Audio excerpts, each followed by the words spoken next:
มีเสียงมีน้ำจนมาส่งข่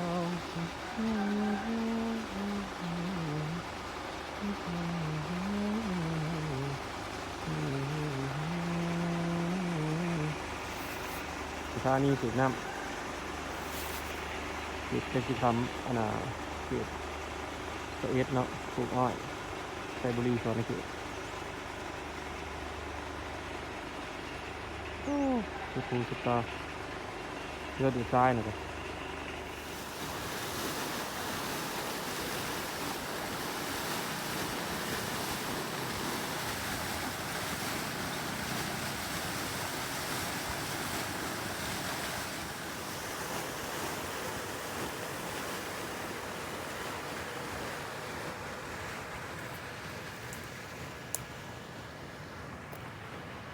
สวนอ้อย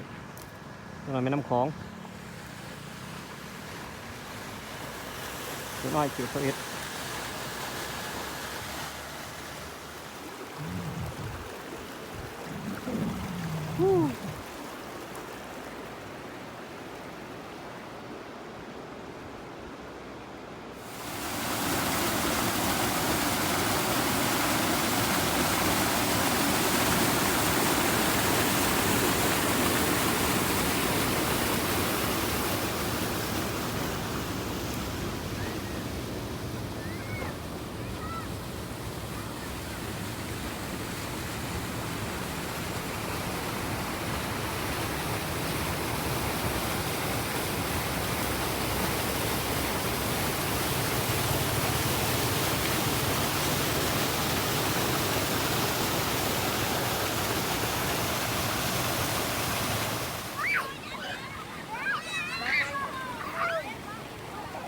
นาแซงบ้านบัวไข่เมืองไซบุรีโซนในเขต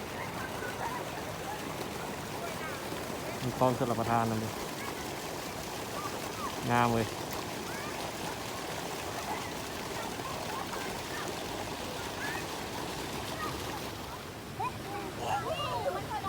ที่ทอดตอนเอาน้ำเข้าเมืองอยู่เวียง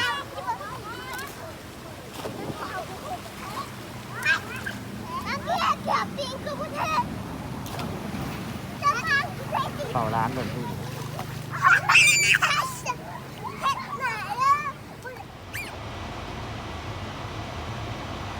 เจ๊บังไฟวันนี้มันเจ๊บังไฟด้วย